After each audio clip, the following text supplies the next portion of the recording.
seguimos en el libro de los Hechos de los Apóstoles. Recuerdan, ya estamos en el segundo capítulo. El día de hoy vamos a terminar el segundo capítulo de Hechos.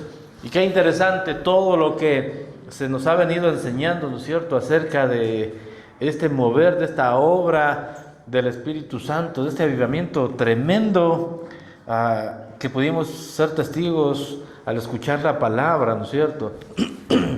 Ver cómo viene como dice la Escritura, este mover como un soplo, un viento fuerte, y viene como lenguas de fuego, y estas personas que están siendo convertidas empiezan a hablar nuevos idiomas. Recuerden, todo este mover del Espíritu Santo, ¿no es cierto?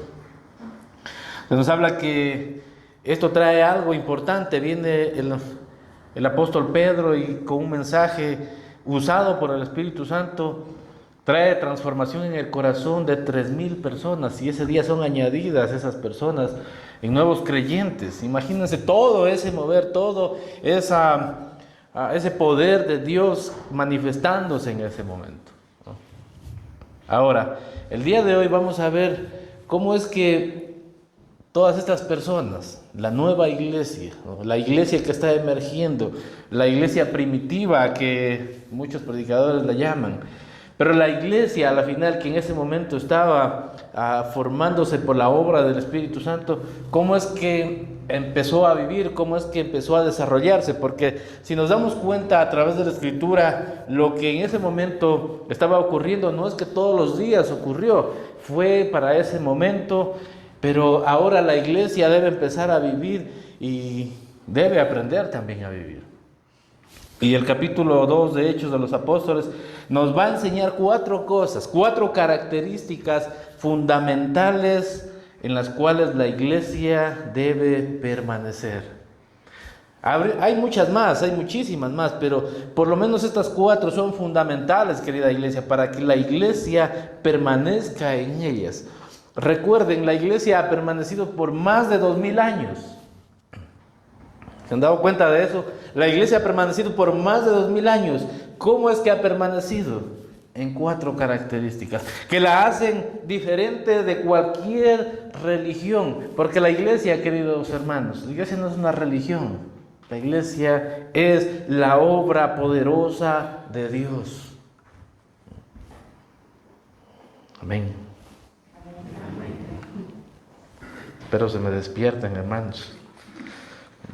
Y bien, en esta mañana vamos a continuar la lectura de Hechos, capítulo 2, versículo 42 al 47. Y vamos a tener una lectura de corrido y vamos a ir viendo, ¿no?, después cómo es que estas 4 características, queridos hermanos, cómo es que estas 4 características la iglesia de manera colectiva debe permanecer, pero que de manera individual también tú y yo debemos permanecer, debemos movernos, deben ser parte de nuestra vida, porque eso es ser iglesia, hermanos.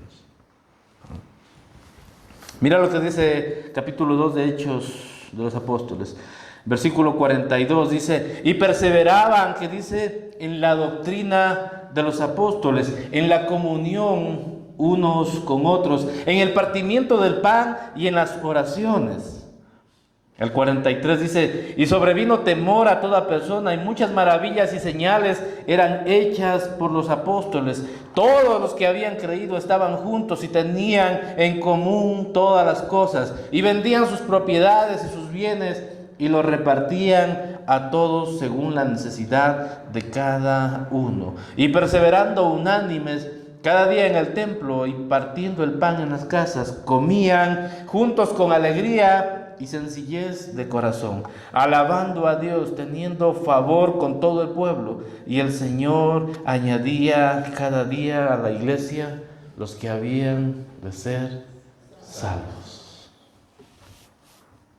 Se nos fue la última.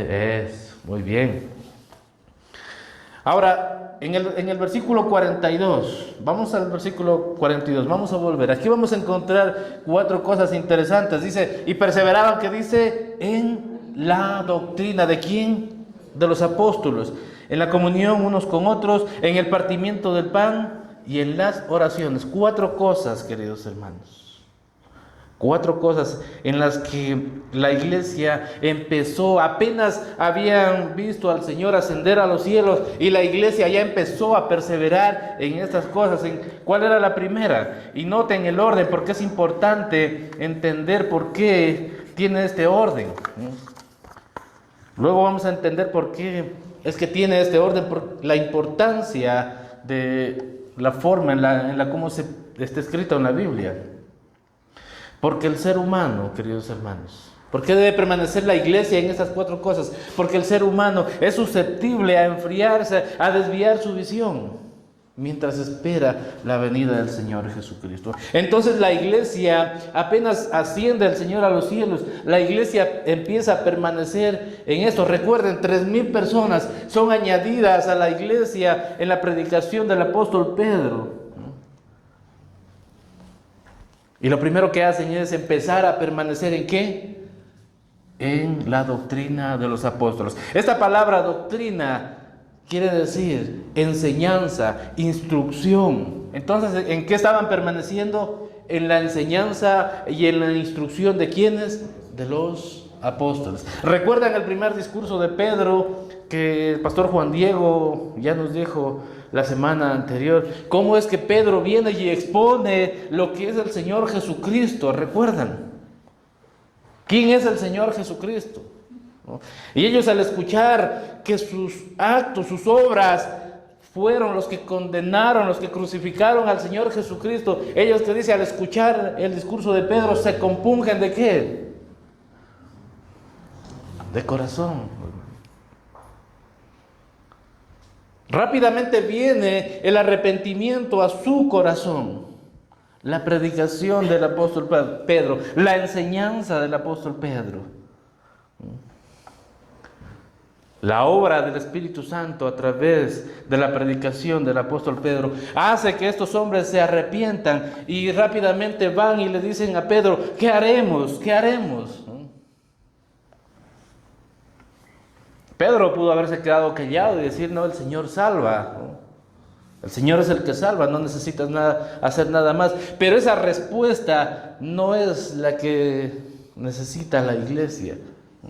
¿Cuál fue la respuesta de Pedro? Arrepiéntanse. ¿Y qué más? Y bautícese cada uno, ¿qué dice? En el nombre de Jesucristo para perdón de pecados. Entonces, la primera instrucción que el apóstol Pedro está dando a la iglesia, ¿no es cierto? Esta iglesia, la vida de los primeros cristianos, está marcada por esta instrucción: arrepentirse y bautizarse. La primera instrucción. La enseñanza que los apóstoles daban son las enseñanzas que Jesucristo nos daba, pero el núcleo, el fundamento de la iglesia es el evangelio del Señor Jesucristo, queridos hermanos.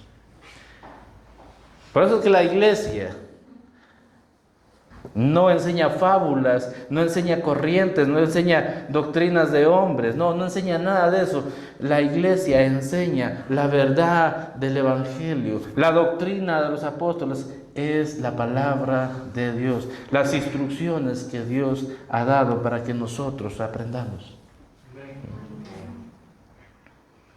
Mira lo que dice en Mateo capítulo 28, versículo 20, las enseñanzas de Jesús siendo dadas a los apóstoles. Mateo 28, un versículo más atrás, por favor. Dice: por tanto, dice, id y doctrinad. En otra versión dice: id y predicad a todos, o id y hacer discípulos a todos los gentiles, bautizándolos, ¿qué dice? En el nombre del Padre, del Hijo y del Espíritu Santo. Siguiente versículo.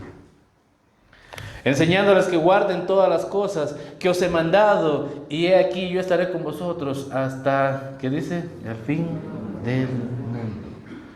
Entonces, ¿qué es lo que fueron comisionados los apóstoles? Ir a enseñar lo que Jesús mismo nos ha mandado. Lo que ellos aprendieron de Jesús, ¿no? El plan de salvación, recuerdan, Él siempre estaba repitiéndoles a sus apóstoles que Él es el pan de vida eterna, que Él ha venido a traer salvación a este mundo, que Él ha venido a resucitar aquello que estaba muerto. Y en innumerables veces les mostró ese plan de salvación. Su muerte expiatoria fue declarada a ellos y ellos enseñaban esto. Esa muerte expiatoria de Cristo por el pecado y la justificación por medio de la gracia mediante la fe, la obra del Espíritu Santo. El Evangelio de Jesucristo se centra en estas tres cosas, queridos hermanos: en la vida, la muerte y la resurrección de nuestro Señor Jesucristo. Por eso el apóstol Pablo decía en innumerables ocasiones: si alguno viene a predicar otro evangelio que no sea el que nosotros os hemos predicado, sea anatema, sea separado, sea maldito, dice la Escritura. Por eso es que la iglesia debe estar preparada para identificar cuando no es predicado el evangelio, cuando no es enseñado el evangelio dentro de la iglesia. Ustedes se darán cuenta, nuestra congregación trata celosamente. La semana pasada escuché esta palabra y creo que se ajusta muy bien. La congregación, la iglesia debe estar preparada celosamente para que solo la palabra de Dios sea enseñada, que en este altar no venga otro libro a reemplazar la palabra de Dios, porque cuando ponemos a fábulas, a palabras de hombres, mandamientos de hombres en lugar de la palabra de Dios, créanme, ya nos hemos desviado de la doctrina de los apóstoles. Y ya no es predicado el Evangelio de Cristo. Cuando es añadido algo a la gracia salvadora, ya no es el Evangelio de Jesús. Cuando es añadido algo, y esto tienes que hacer para ser salvo, y le añadimos un poquito, ¿no? Una obra, esto es la clave para que puedas ser salvo. Queridos hermanos, ya no es la obra del Señor, ya no es la obra salvadora del Señor Jesucristo.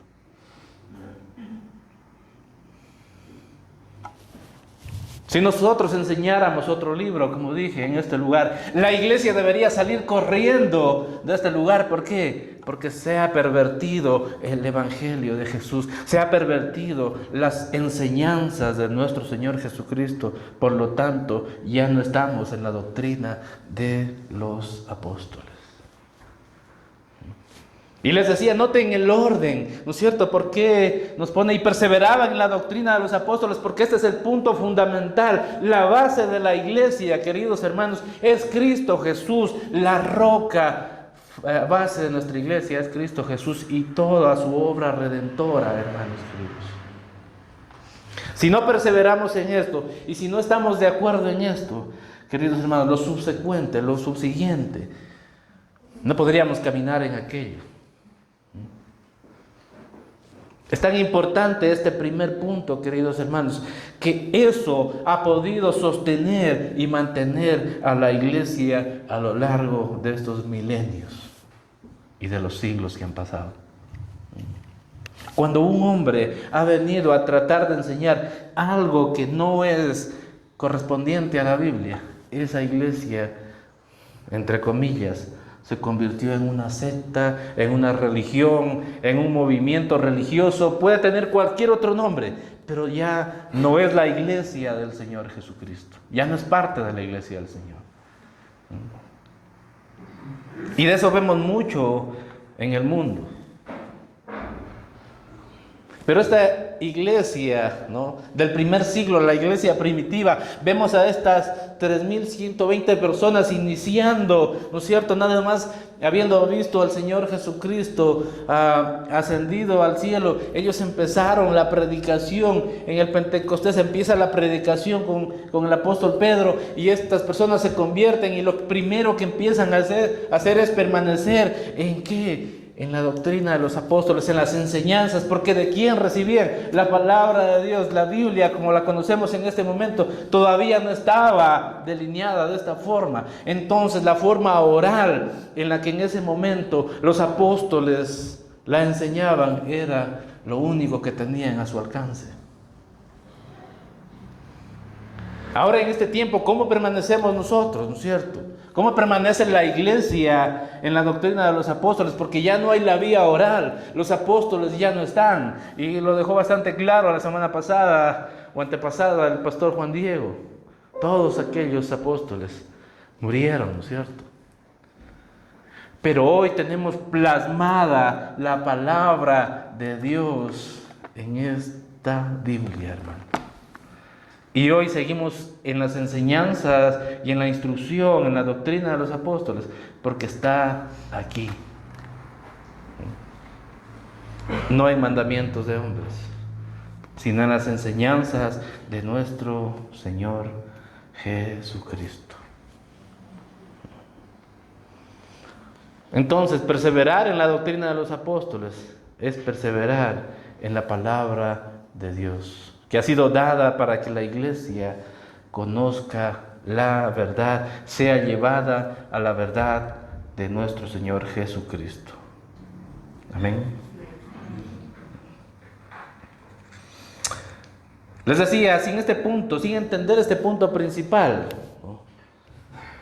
sería difícil que los subsiguientes pudiéramos movernos. Recuerden, este es un punto en el que la iglesia de manera colectiva debe moverse o debe permanecer, pero también es un punto en el que la iglesia de manera individual, tú y yo, porque recuerda, este local físico, este establecimiento físico, no es la iglesia, hermanos. La iglesia la conformamos tú y yo y todo aquel que confiese que Jesucristo es el Señor. Y la iglesia está en este lugar, está en el resto del país, está en el resto del mundo, por todos los lugares donde el Espíritu Santo ha llevado a través de hombres piadosos la predicación de su palabra para que sean salvos.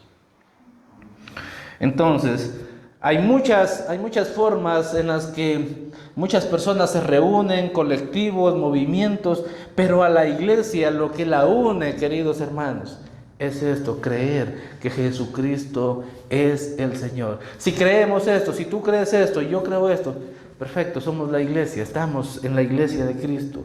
Tenemos lo subsiguiente que dice comunión, hermanos. Porque en una comunidad como esta, ¿no?, en la que cada uno de nosotros es diferente del otro. Hay unos que somos más introvertidos, más callados, hay otros que son más extrovertidos, tenemos una forma de pensar unos, otros tienen otra forma de pensar. Imagínense toda esa diversidad de pensamiento. Si no tenemos o si no perseveramos en este punto principal, ¿no?, en esta base, en el fundamento, en esta roca fuerte, difícilmente podríamos seguir adelante. Difícilmente podríamos caminar hacia adelante, queridos hermanos. El Evangelio de Jesús, el Señor Jesucristo, para la iglesia es el fundamento igual que las bases para un edificio, hermanos.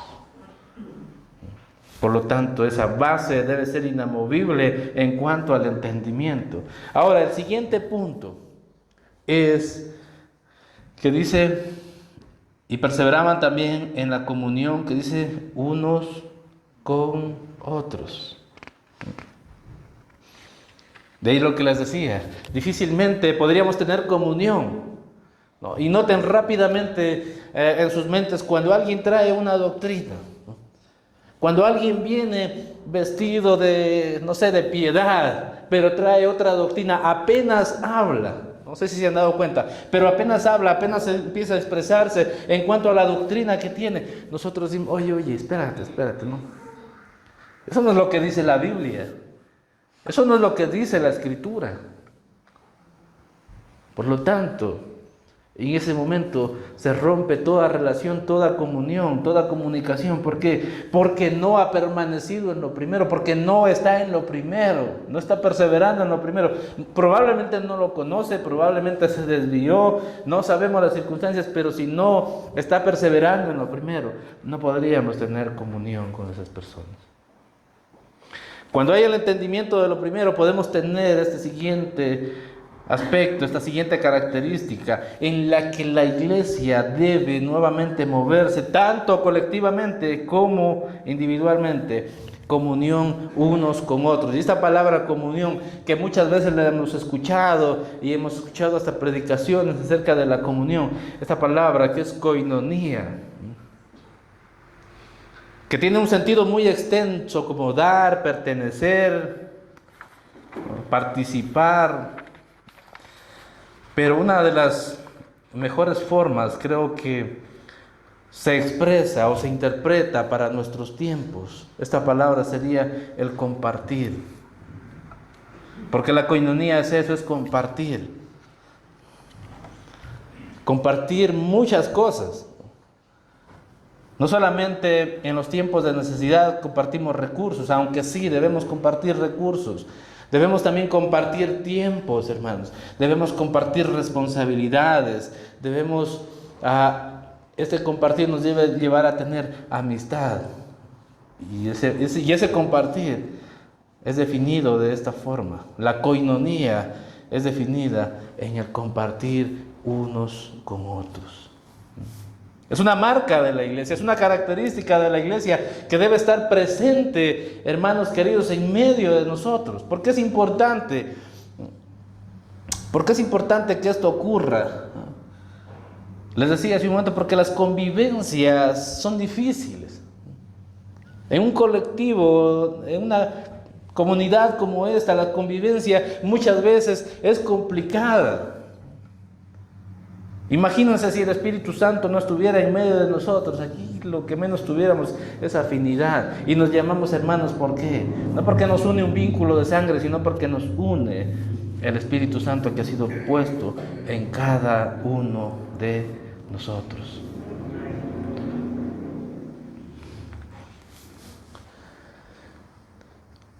Como es tan difícil las convivencias, ¿no? Es que esta marca en la iglesia debe estar presente, porque en Juan capítulo 13 versículo 35, mira lo que dice el Señor Jesucristo acerca de cómo debemos llevarnos, de cómo debemos tratarnos, de cómo debe estar presente esto en la iglesia. Dice, en esto que dice, conocerán todos que son, ¿qué? Mis discípulos, si tuvieren, ¿qué dice? Amor los unos por los otros. La iglesia en el primer siglo, en ese momento, estaba experimentando este amor. Más adelante vamos a ver y cómo era evidente que ellos se amaban, 3,120 personas desarrollando esta característica, queridos hermanos, comunión unos con otros, el compartir unos con otros.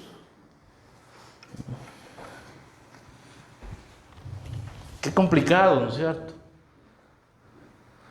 Porque en la iglesia, siendo honestos, muchas veces, hoy la Biblia es clara, nos dice que tenemos que aprender también a soportarnos, te dice, unos a otros.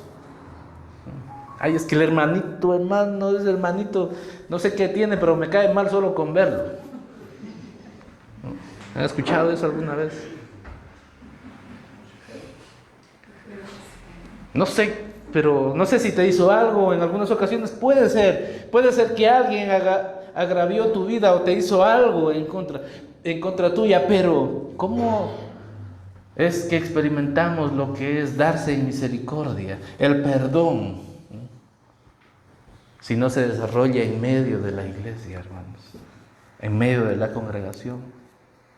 En esto conocerán que son mis discípulos, en esta marca que debe moverse en la iglesia, en esta comunión unos con otros, en la base del perdón, del compartir. No podemos decir que somos hermanos, querida iglesia, si vemos a uno de nuestros hermanos sufrir, dolerse, ¿no?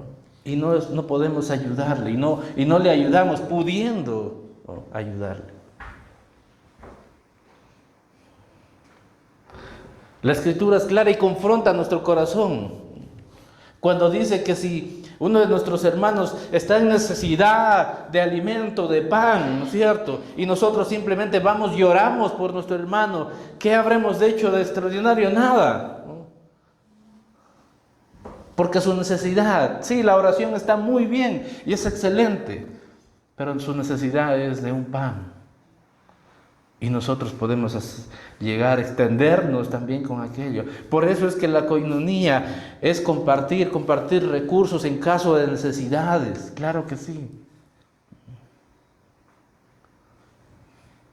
Y eso confronta a la iglesia, ¿no? Porque la iglesia siempre, no la iglesia, el ser humano siempre lo que trata es de velar siempre por uno mismo. ¿No se han dado cuenta de eso? A veces con tal que yo esté bien, el resto ni me interesa. Con tal que tenga yo en mi casa para comer, para mis necesidades, el resto. Ese es el corazón del ser humano, queridos hermanos. El mundo vive de esa forma. Por eso es que la iglesia no es una religión, porque el mundo puede vivir de esa forma, pero esta marca que es característica de la iglesia de Cristo la hace diferente del mundo. Oye, esos hermanos, ¿cómo son de unidos, ¿no? Cuando venga alguien en necesidad, cómo se reúnen, cómo se organizan, cómo son generosos. Y no te hablo de extenderte, no sé, en grandes cantidades, no. A veces nosotros en alguna ocasión teníamos una canasta de amor afuera, que venía gente, nuestros hermanos traían, no sé, una librita de arroz, una de fideos, por ahí un atún. Y esa canasta identificábamos a alguna persona que estaba en necesidad y la llevábamos, porque esta marca, queridos hermanos, debe estar presente en la iglesia. Porque vivimos en este mundo, pero no somos de este mundo. Y esto es extenso, la comunión es extensa, hermanos. Súper extensa. Por eso es que siempre decimos, el peor enemigo para la iglesia en este tiempo son las redes sociales. Porque muchas personas a través de las redes sociales están viendo, sí, prédicas, enseñanzas, pero no están asistiendo a una iglesia en donde puedan ser conocidos y puedan dejarse conocer, queridos hermanos. Porque una predicación de 45 o una hora en el internet no te da relación con la iglesia, no te da pertenencia, no te da comunión unos con otros. Ahora, esta palabra koinonía tiene que ser una palabra basada en la reciprocidad, queridos hermanos. ¿Por qué? Porque el ser humano, dije, siempre está esperando que hagan algo por mí. Siempre que hagan algo por mí. Pero la Escritura nos enseña que nosotros debemos extendernos siempre. Nosotros debemos ir a hacer algo por nuestros hermanos. Rompe totalmente lo que el mundo o cómo el mundo vive, hermanos. Ay, es que no me ha visitado nadie. No tengo amigos en la iglesia. No me llevo con nadie en la iglesia. Probablemente lo que haces es, apenas se acaba la enseñanza, corres como alma que lleva el espíritu, voy a decir, ¿no? No voy a decir otra palabra, pero quédate, hermano querido. Comparte alimento. Tenemos una cafetería en la que sí podemos tomar un tiempo y conversar y saludarnos. En algunas ocasiones me dicen algunos hermanos, oiga, pastor, mire, allá en ese lugar ahí vive una familia que está necesitando. Oye, y le digo, ¿y tú qué has hecho ya por esa familia? Dice, no, nada, vine a informarle a usted. Como que si la comunión unos con otros depende o es responsabilidad de los pastores y de los líderes. ¿Notas de lo que estoy hablando, querido hermano? La responsabilidad de la comunión unos por otros reposa en ti y en mí, querida iglesia, en todos. Y le dije a esta persona, si Dios te habló, si Dios te mostró esa necesidad, hermano, extiéndete. Tienes las posibilidades de ir y visitarles y no sé, llevarles una ofrenda de amor, hazlo. Lo peor que puede hacer un miembro de la iglesia, una persona que es creyente, es pretender de que necesita identificar algo y llevárselo a los pastores para que ellos hagan el trabajo, hermanos. Iglesia, despertemos, por Dios. Es responsabilidad de todos.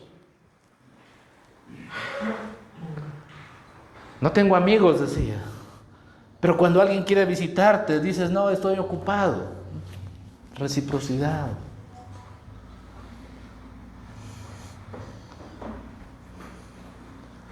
Es que los pastores no me visitan. Invítalo tú. ¿Por qué no puede ser? ¿Por qué no puede ocurrir?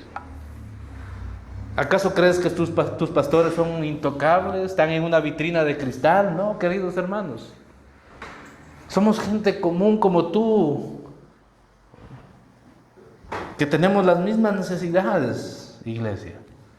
Pero si queremos amistad, pero si queremos coinonía, si queremos tiempos de compartir, asumamos cada uno nuestro lugar dentro de la iglesia, nuestra responsabilidad, nuestro llamado, querida iglesia.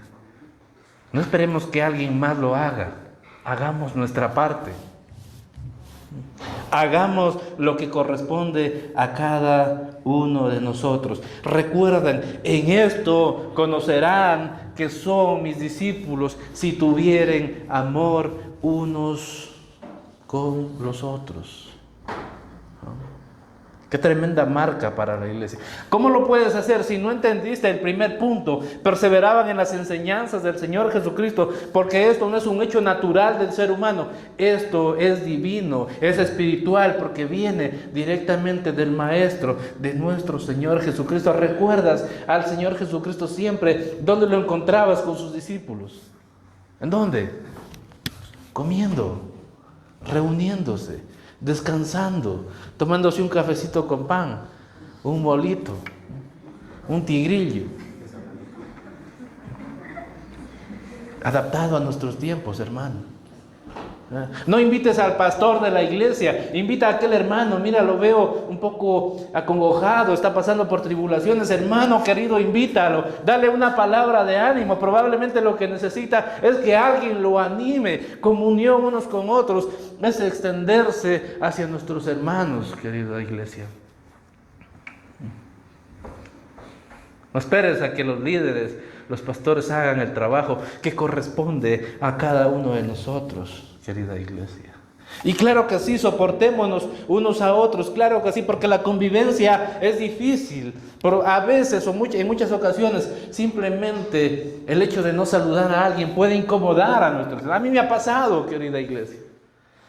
A veces yo vengo pensando en mil cosas y estoy parado y a veces hasta mirando enfrente y no me doy cuenta que alguien me está saludando. Tienen que a veces acudirme, oye, despierta. A veces algunas cosas que nosotros no consideramos erróneas pueden lastimar el corazón de nuestro hermano. Soportémonos también. Y no solamente en el perdón, sino que también seamos el soporte de alguno de nuestros hermanos, de alguien que necesite de nosotros ser ese soporte, en fe, en ejemplo, en testimonio, hermanos. Te sorprendería si abriera alguien el corazón y te dijera que por la fe que has tenido en el Señor Jesucristo, ha sido el ejemplo para que su vida sea transformada en saber de que tu fidelidad a Dios ha sido de impacto para su vida. Así que no desmayes, querida iglesia, no desmayes, querido hermano. Mantengamos este aspecto. La iglesia en el primer siglo se movía, perseveraba en esto. La iglesia moderna, la iglesia en el 2026, esta congregación debe permanecer o perseverar en esta característica, hermanos. Tercer característica, el partimiento del pan. Y todos los teólogos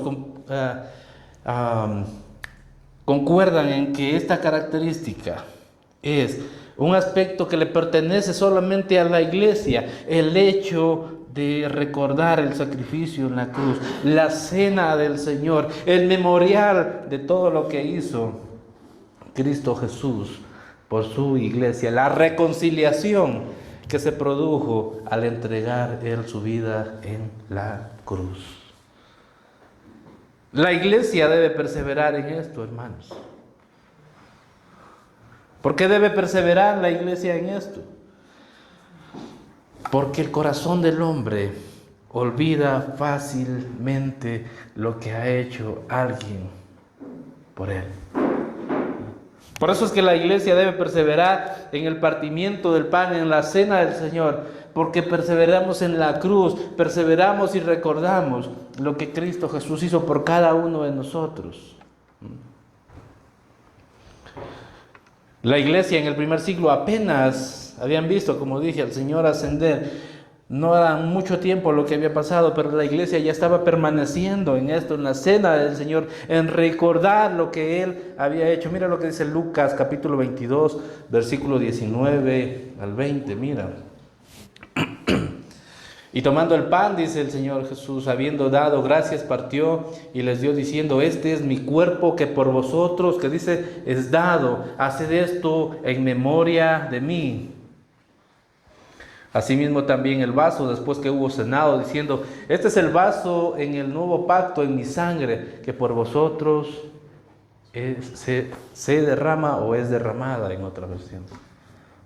Esto es lo que recordamos, querida iglesia, en la cena del Señor, en el partimiento del pan. Recuerdan, la semana pasada participamos de esto, recordamos o tuvimos la cena del Señor. La iglesia debe perseverar en esto, si no, ¿qué tipo de iglesia seríamos, hermanos? ¿Qué recordaríamos?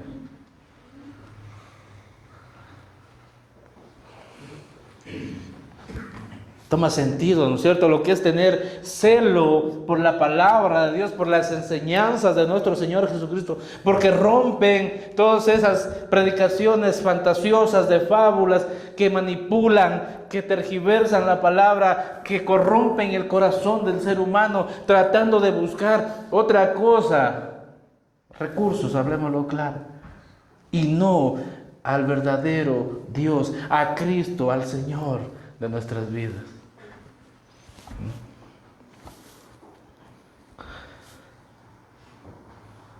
La cena del Señor es algo que recordaremos, es algo que haremos por el resto de nuestros días hasta que sea su venida, querida iglesia, querido hermano. Es algo que debe participar, es algo que debe hacer la iglesia hasta su venida, hasta su segunda venida, queridos hermanos. El cuarto aspecto, las oraciones, hermanos queridos. Tiempo. Les voy a tomar 5 minutos más, hermanos.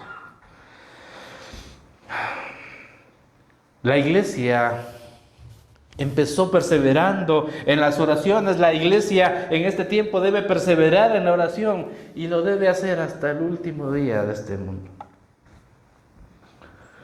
¿Sabes qué es la oración, hermano? La oración es aprender a depender de Cristo. La oración es la medida de la confianza, de mi confianza en Dios. ¿Crees en Dios? Amén. 3. ¿Crees en Dios? Amén. ¿Qué tanto oras? ¿Oras por todo o no oras por nada? ¿Cuál es tu confianza, querida iglesia, querido hermano? La palabra en Filipenses capítulo 4, versículo 6, mira lo que dice.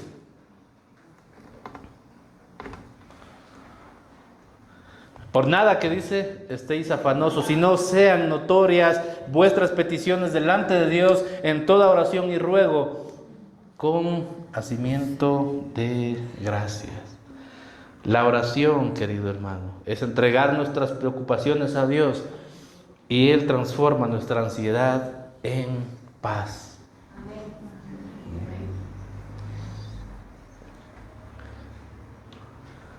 Queridos hermanos, la iglesia debe permanecer en la oración, ¿no? Debe permanecer en este aspecto característico de la iglesia.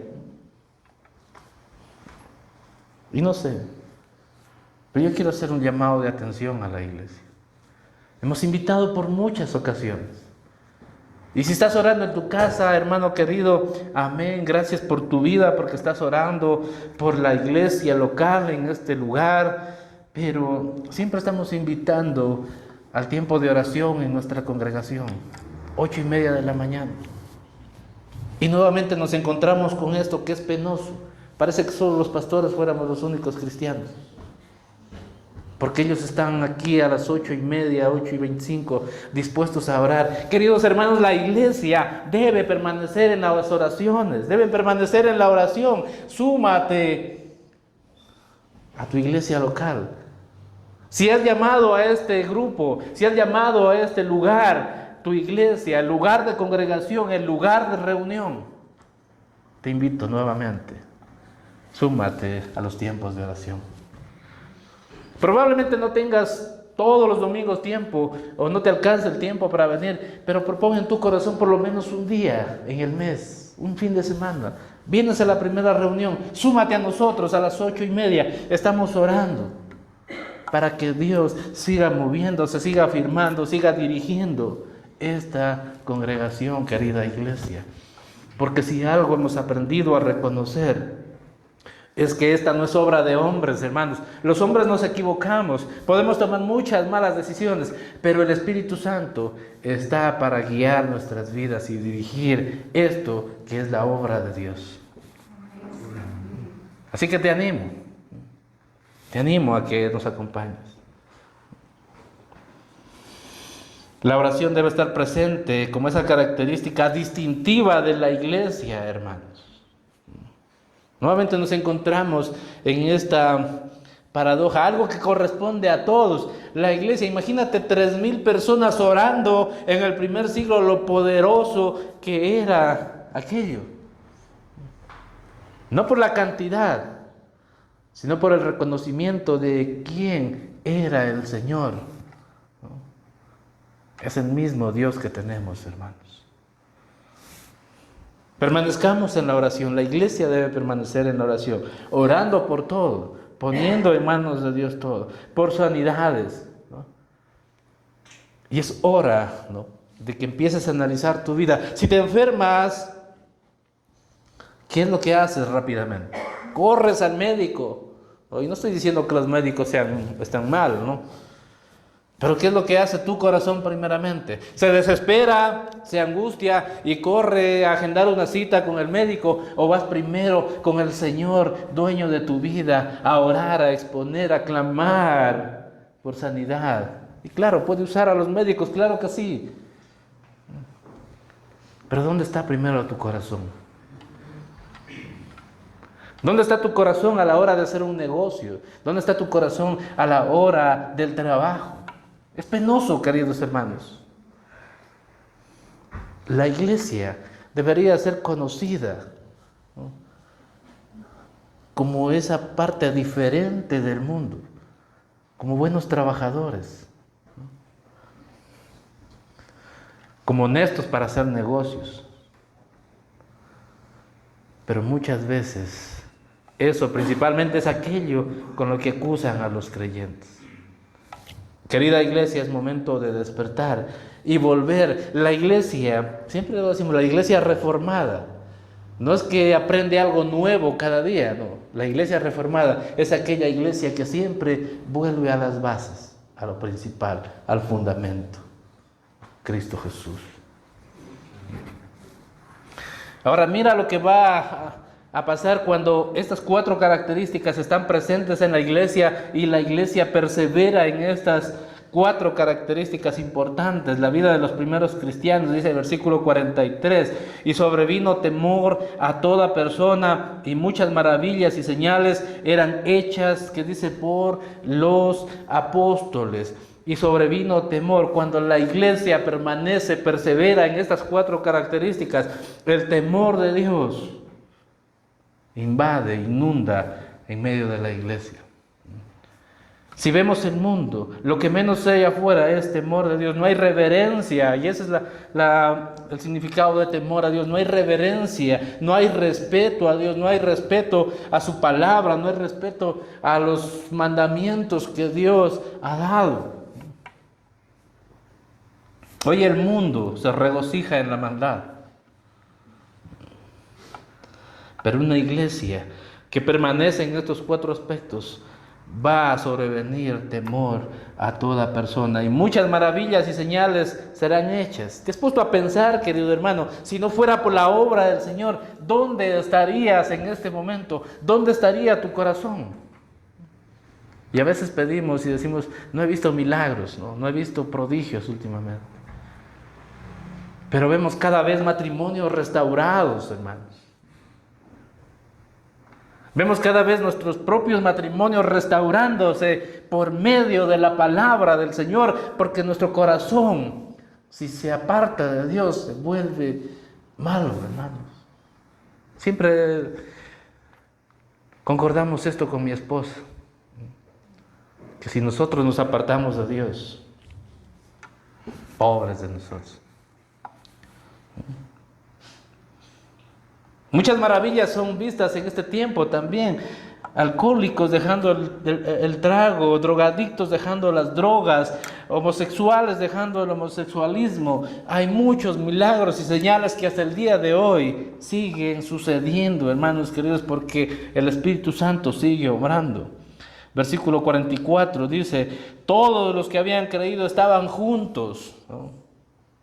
La forma en que una iglesia es que permanece y persevera junta. Y tenían, dice, en común todas las cosas. Y vendían, dice el versículo 45, sus propiedades y sus bienes y los repartían a todos según la necesidad de cada uno. Hermanos queridos, hora de poner las casas a nombre de la iglesia.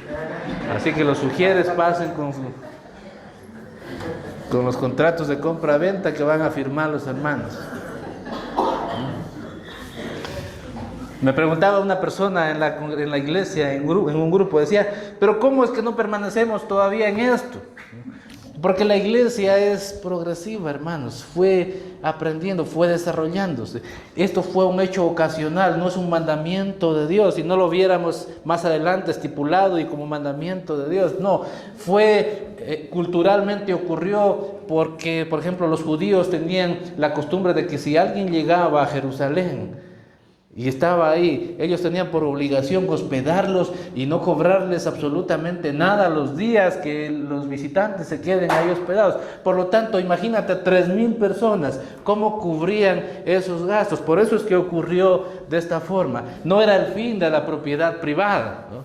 Como los marxistas quieren hacer pretender, o los comunistas quieren hacer pretender. Mira, pero si la palabra habla del primer hecho comunista, ocurrió en medio de la iglesia. No, querido hermano. No era el fin de la propiedad privada. ¿Sabes qué era el fin? Era el fin del egoísmo humano, del corazón del ser humano. Porque todos siempre velaron por lo suyo propio. Pero en ese momento lo que ocurría no era un hecho social, ocurría un evento espiritual, queridos hermanos. Todos teniendo en común todas las cosas. Debía suceder de esta forma, si no se morían de hambre, hermanos. La iglesia.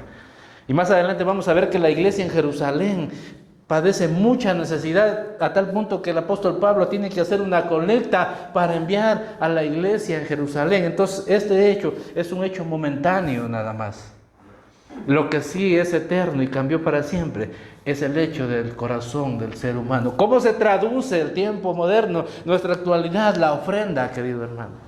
¿Por qué? Porque muchos decimos, a ver, ¿y cómo es que la iglesia se movía en esto y tenía en común todas las cosas? Pero ¿cómo se traduce en nuestros tiempos, querida iglesia? Las necesidades siguen persistiendo en la actualidad, pero la forma en cómo participamos todos es por medio de la ofrenda.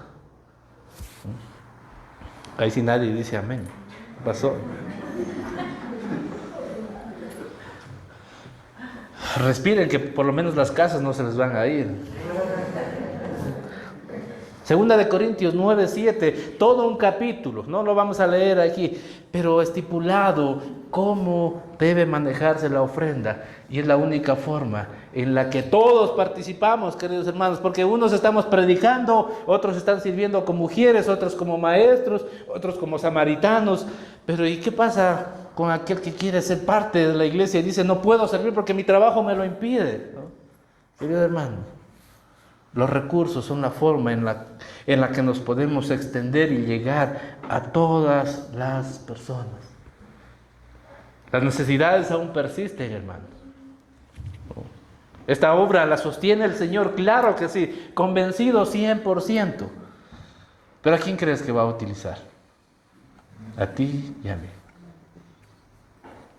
Espero que se entienda el punto. Es muy extenso, hermanos, pero ahí está el punto. Si quieres saber la forma en cómo ofrendar, 2 Corintios capítulo 9, léelo, escudriñalo, estúdialo, hermanos. Si tienes preguntas, hazlas, pero no puedes pretender que teniendo todo en común, no creemos en un gran Dios, soberano, eterno, que nos salvó. No puedes pretender quedarte impávido, paralizado ante todas las necesidades que puedan presentarse en medio de la iglesia, hermano. Es tiempo de generosidad, hermano. Este hecho, como dije, no era el fin de la propiedad privada, sino que marcaba el fin del egoísmo, del corazón del ser humano, del velar siempre por uno, del buscar siempre por uno. Busquemos, a través de lo que Dios nos ha bendecido, traer también bendición a aquellos que llamamos hermanos, querida iglesia. Y vendían sus propiedades, dice, y sus bienes, y los repartían a todos según la necesidad de cada uno, y perseverando unánimes cada día en el templo y partiendo el pan en las casas, comían juntos con alegría y sencillez de corazón, alabando a Dios y teniendo favor con todo el pueblo. Y el Señor añadía cada día a la iglesia los que habían de ser, que dice, salvos. Qué maravillosa la forma en cómo vivía la iglesia en el primer siglo. Pero es la forma en la que debe vivir la iglesia en este tiempo, queridos hermanos. Es la forma en la que debe vivir con alegría, hermanos queridos, partiendo el pan. La cena del Señor es algo maravilloso que podemos tener, pero también hace referencia al compartir pan, alimento entre los hermanos. Por eso es que nosotros tenemos el Vive la Iglesia, porque queremos que esto ocurra. Pero iglesia querida, no solo esperes que los líderes o los pastores promuevan esto, es hora de promover también en medio de nosotros esto. Ay, es que no conozco a nadie en la iglesia. Empieza por los de tu casa, invítale un café. Empecemos por los de nuestra casa, querida iglesia, y luego extendámonos a aquellos que podemos conocer, a aquellos que consideramos nuestros amigos, a aquellos también que vemos en la iglesia y probablemente los vemos solitarios. Extendámonos a todos, queridos hermanos. Alabando a Dios en todo tiempo es momento de alabar a Dios. Cuando nos va bien, cuando nos va mal, cuando estamos atribulados, cuando estamos en pruebas, en todo tiempo. Y teniendo, dice, favor con todo el pueblo. La iglesia, imagínense lo que era la iglesia en medio de los judíos, ¿no? Pero ellos tenían, que dice, favor con todo el pueblo. Estas 4 cosas de las que hemos hablado el día de hoy debe hacer diferente a la iglesia del mundo. Preocúpate cuando diga, no, este es otro más del montón. Preocúpate, hermano. Pero que te consideren y te conozcan. No sé, el mundo no entiende, ¿no? Muchas cosas. Pero no sé si te ha ocurrido. Pero muchas veces, oye, dice, no sé qué tienes tú. No vamos a entender, pero tú eres diferente. ¿A dónde vas? ¿Qué eres? Evangelista, ¿saben? No, evangelista me falta, soy pastor nomás. Pero esas distinciones esas marcas deben hacer distintiva a la iglesia, hermanos. No para enorgullecernos, sino para mostrar el carácter de Cristo en medio de nosotros, hermanos. Y el Señor añadía, dice, cada día a la iglesia a los que habían de ser salvos. Lo que nos muestra es que estamos llamados a predicar el Evangelio, recuerdan. Por tanto, id y haced discípulos a todas las naciones, bautizándolos en el nombre del Padre, del Hijo y del Espíritu Santo. Eso corresponde como mandato de Dios, pero el hecho del crecimiento, de añadir a la iglesia, le corresponde a Dios. No sabes quién se va a salvar, por lo tanto predica en tanto y cuanto te sea posible. No escatimes nada, no rechaces en tu corazón a alguien que probablemente Dios pueda hacer salvo. Encárgate de aquello que Dios te ha mandado a hacer. Pongámonos de pie.